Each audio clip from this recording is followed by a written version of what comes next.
Mavy. Mavy. Oh. Oh. Huh? Baby. Are you happy? Are you happy? Are you a happy boy, huh? Happy baby. Oh, he's a happy boy. Oh, baby. What? He's so happy, huh? What? Your tail's not wagging anymore.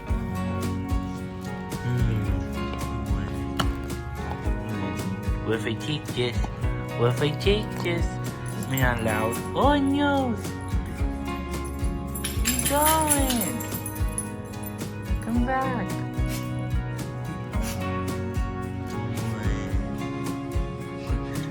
He's so okay.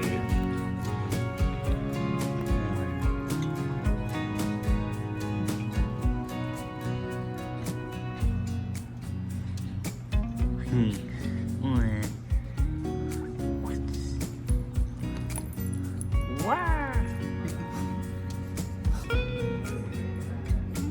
Okay, goodbye.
Hey guys, so this is probably going to be kind of like a one take recording kind of deal because we, as you can tell by the title, we have lost a member of our family.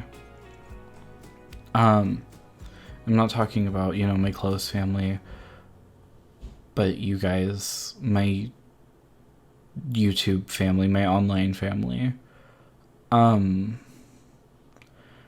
Mavy passed away on December 6th. It's been a long time, like, since I've really talked about it.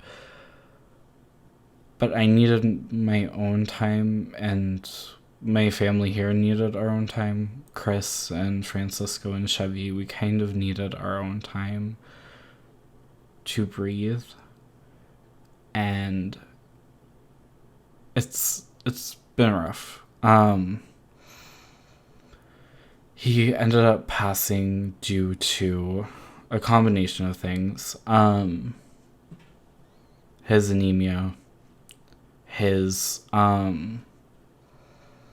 spleen, getting a completely new blood transfusion, along with having hemangiosarcoma. So I haven't talked about the fact that he had hemangiosarcoma because we found out about 2 days before he had passed. For those of you who don't know what hemangiosarcoma is, it is a cancer of the red blood cells. And it's very common in dogs that have masses on their spleen. And the diagnosis isn't very good. No cancer diagnosis is good at all. So we got the news 2 days before he had passed, but the 2 days since kind of knowing, he wasn't acting his same self, and I thought it was because of the fact that I was kind of down in the dumps and I didn't even notice how strange he was acting. But he was still eating, he was still drinking, he was still, staying on top of everything, so I didn't take a double glance. God, this is hard. It's hard to talk about on camera because I really loved him. I really, really loved him. He was my best friend since I was 10. I am 19 now. I am 19 years old and I'm devastated.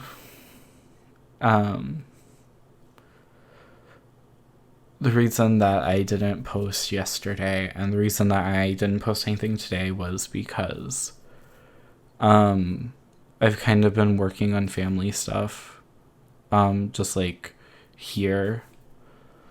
But we also had to pick up his ashes yesterday. But you guys deserve to know, like, the full story of kind of how everything unraveled. I watched Stacy's video on how she talked about Paige and everything with that. But first I just want to say that I'm okay. I'm hurting because he was my best friend. And when I walk through the door, he's not going to be there. But, I have Chevy to focus on. And in the future, maybe we'll get another dog. But right now, I want to focus on Chevy because he's starting to get older. Not nearly as old as Mavy, but he's starting to get older. And I want to be there for him. And I don't want to be sulking all day for him. But I just want to let you guys know that I'm fine.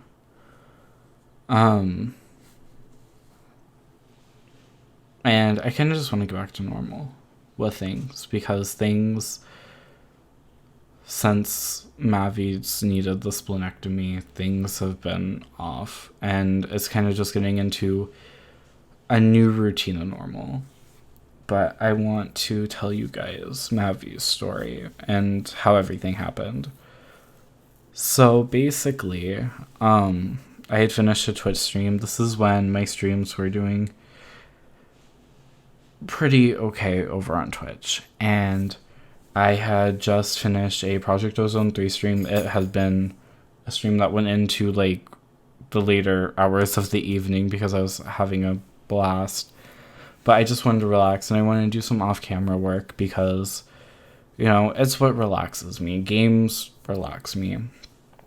And, I was kind of, on a really good, I was in a really good place. The day before, Chris had noticed Mavrick was being very lethargic. Lethargic meaning, he didn't really want to move. He was very tired. He was getting exhausted easy. But I just chalked it up to, he's 9 years old. Maybe he's just having an off day. We all have them. And then the next day, it was the same thing. And then I was like, well, he was playing with his brother earlier. Maybe something with that. And then that's when disaster kind of struck. And Mavy had his first bleeding episode, which was scary because I've never seen something like that happen. And he wasn't in pain, but he was in shock because he lost so much blood from bleeding. So He was acting weird, and I was literally about to go into tears. We get him in the car, and we go to the emergency vet. We go to an emergency vet down a bit south from here, and basically charged us a dumb amount of money for medicine that I could have bought so much cheaper somewhere else. But they had diagnosed that he had 3 masses on his spleen, which actually ended up being 2 masses. And then the 3rd mass was actually an enlarged part of the spleen that we didn't know until we actually had gotten the splenectomy. There's no way to tell. And we were told, okay, well, there's a chance that it could be normal and it could be benign, and these things, because these things can just happen, or they're cancerous. But Mavy was a healthy dog his entire life. Never had to take him to the vet for anything other than vaccinations. He, across the board, was very healthy. He was always exercising, always eating the right amount of food, maybe too much, drinking the right amount of water. So that night I had went into kind of a panic mode, and I was like, oh my God, what am I going to do? So they had told me that they could perform a splenectomy. His spleen had to be out in like a week, or it wouldn't end well. And they said if we did it there, it would be around $7,000. And that is an absolutely astronomical amount of money. And I said, no. I mean, I can't pay $7,000 out of pocket right now. Absolutely not. So we had went home, and I was just in a panic. I was like, what do I do? What do we do? So I started ordering some supplements. I ordered phytoplankton because it can break down some of those fatty cells that are used to create the tumors, and see if that helped. If they were just benign. What else did I end up getting? I got some vitamin K to promote blood clotting. I ordered more of the Yunnan Bio pill, which Yunnan Bio is used for blood clotting. It's like a quicker way. It's a blend of Chinese herbs. And I had bought quite a few things to supplement his food. And every day he would get his food supplement, and I'd kind of work with him, make sure he's not bleeding. And he resumed normal life for 1 to 2 weeks. He'd have a bleeding episode. He was not allowed to come upstairs. We kind of started restricting his activity because we kind of noticed he was having more and more bleeding episodes. And then we did the GoFundMe and everything, and the support on that, and just in the community, it was amazing. And it's really touching to me to know how many people cared about me and cared about Mavy. He always had so much love to give everyone. And I'm happy that people could share that and give that back. But I'm just gonna sit here and cry if I don't talk. Because it's fair for you guys to know his story. So I had went to, I want to say 4 to 5 different vets, and each one was like, we don't know what we can really do, because 9 times out of 10 it's probably cancerous. We honestly, you shouldn't even want to do it to him because he's 9. You should explore other options, or know that it's gonna cost a stupid amount of money. Until we went to this last vet who actually performed the surgery, and the doctor was so nice and he was so optimistic. He said, I'm not going to BS you, you know, this can be a very scary thing, but it can also be a very good thing or a very bad thing. So he gave us the estimate, which was actually the lowest, but I felt the most confident with this doctor. And then we ended up raising enough money for Mavy's surgery, and then he had the surgery.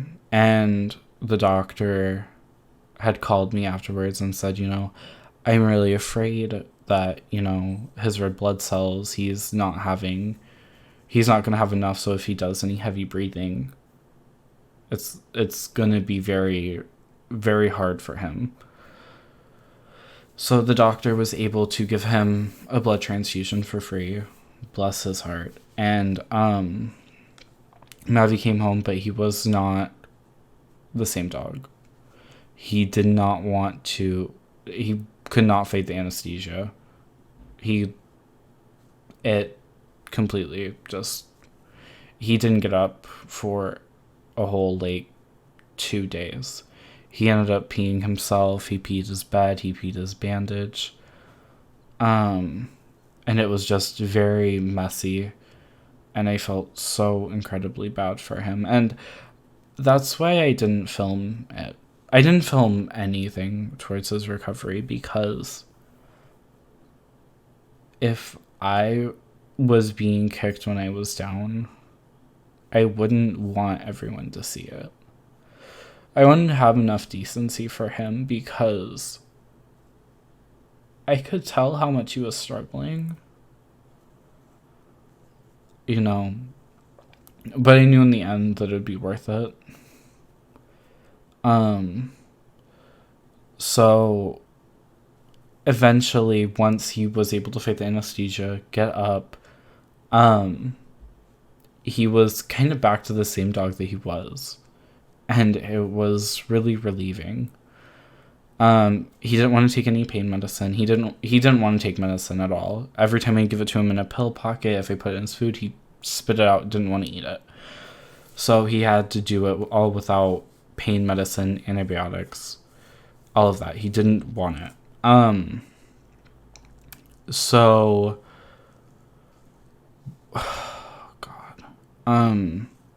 he was acting like himself, but one night he had taken his cone off, and he had popped out some of his staples, ate some of his staples, but tore out a big part of his stitches. All while we were sleeping. And the staples didn't have anything to do with what happened. His body just didn't like them, and he puked them up. But we had to take him back into the vet, and he had to go back under surgery to get his stitches re-put in. So we took him, and he didn't want to go in at all. He did not want a single part of it. He had fully just lay down on the vet. The vet tech was trying to take him back, and he just sprawled out, and he was like, I don't want it. I don't want to do this. And that probably should have been my first indication that something was up. So then he gets back. Once he's out of this anesthesia, he's fine. He's literally he's a little groggy, but he can get out of the car. You know, he can walk. Literally nothing bad. And they cleaned out where he opened his stitches too. So, you know, if there was, you know, any way for it to be infected, they cleaned it out.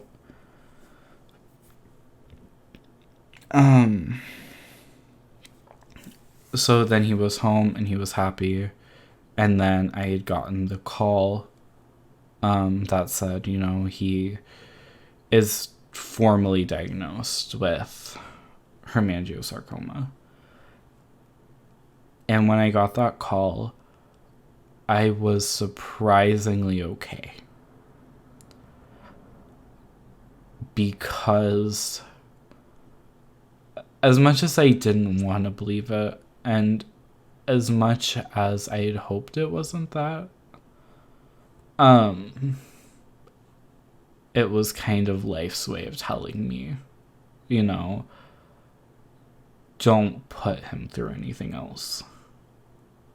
Because I would have done anything.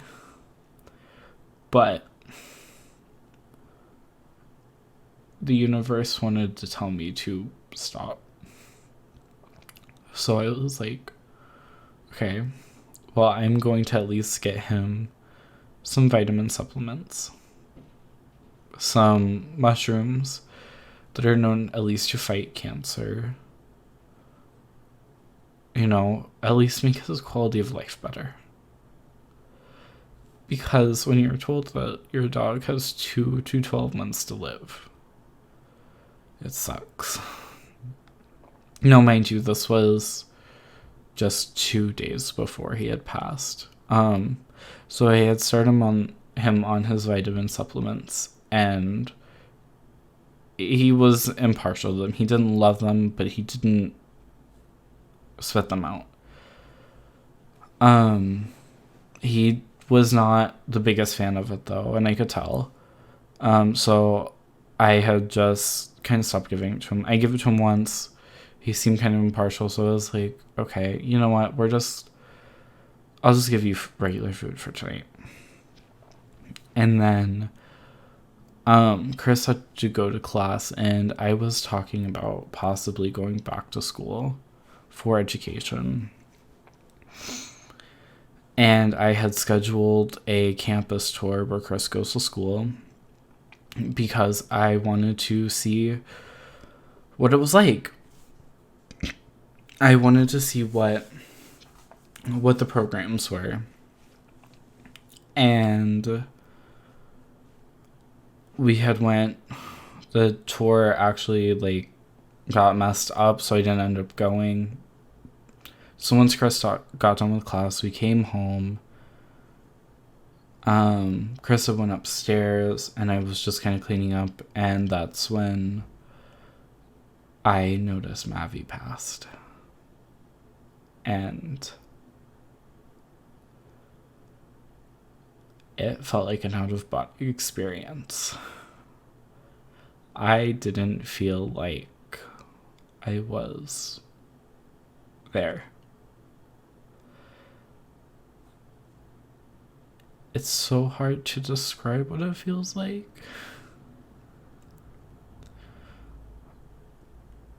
But I only experienced that when my dad had passed.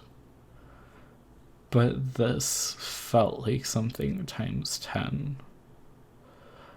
Kind of like my whole world had shattered because he was my world.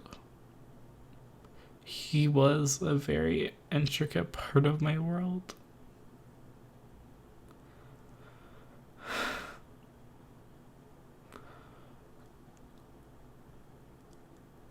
I lost my best friend. The only person that was there for me through everything.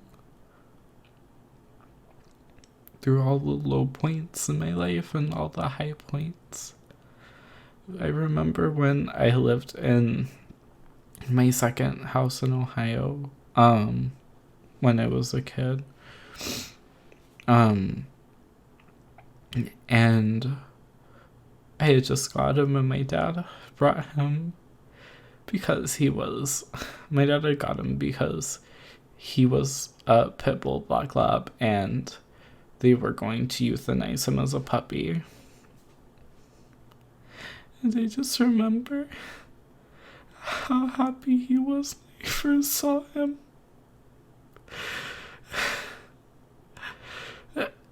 And like that, instantly,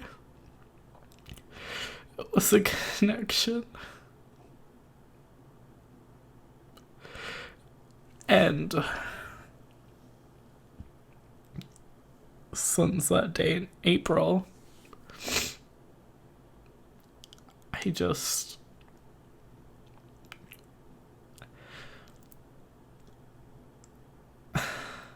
I was never the same. Because I always had a companion. Whenever I'd come home from school, he was there. Just ready to hang out with me and get love.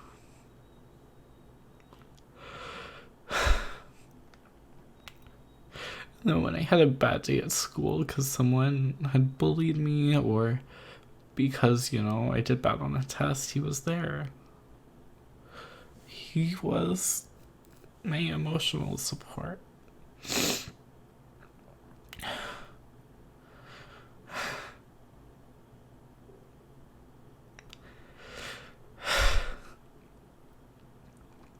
I'm sorry I didn't tell you guys sooner, but I had to be ready.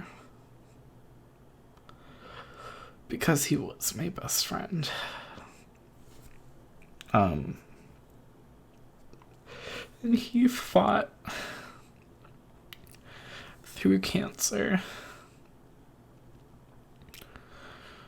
And he fought through anemia, but when it takes a toll on your body for that long, it's impossible. And there were times when he was internally bleeding that I had to make peace. And I said, if you can't do this anymore, go ahead and go. Because I don't want you to suffer. And there was one point that I had sat down with Chris and I talked about ending it earlier before we had got the money for the splenectomy.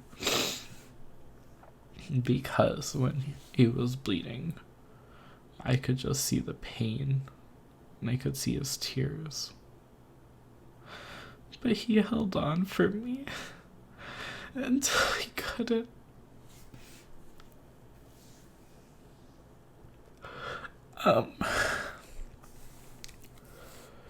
But I had to say something because a lot of people have asked me, how's Mavy? How is he? And I can answer that and say that he's not in pain anymore. He's not fighting. We're struggling to fight. But I know that I did everything that I could. And the initial day that it happened, I had finally watched Stacy's video on her vlog channel about what she went through with Paige.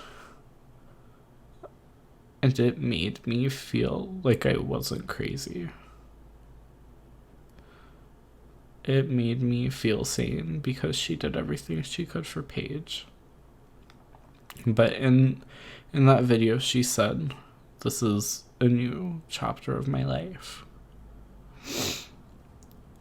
And with the fact that 2020 is coming and everything that's happened this year, I think the same can be said for this.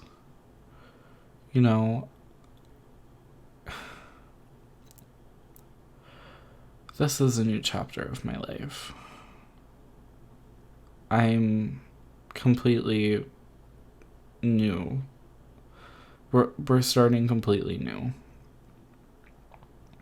And I can't wait for the future.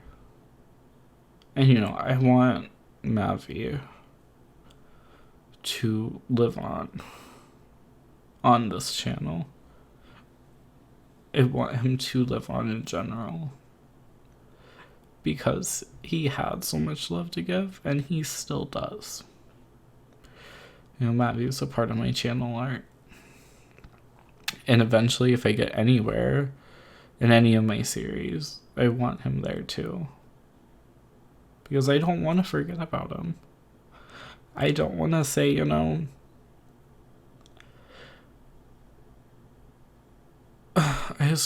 want to say goodbye. Because it's not goodbye. Mavy had such an effect on my life and how I live. And I'm glad that he was able to give something to you guys too.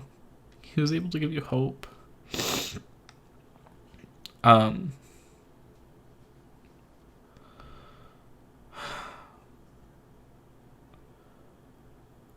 love you guys. And the only part that I want to forget is this painful part.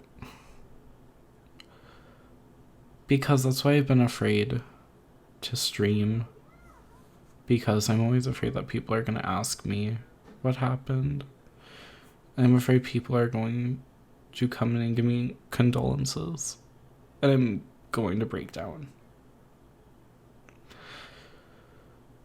Because I might be fine, but I'm still grieving. So, I love you guys so much. And Mavy loves you guys so much. Bye.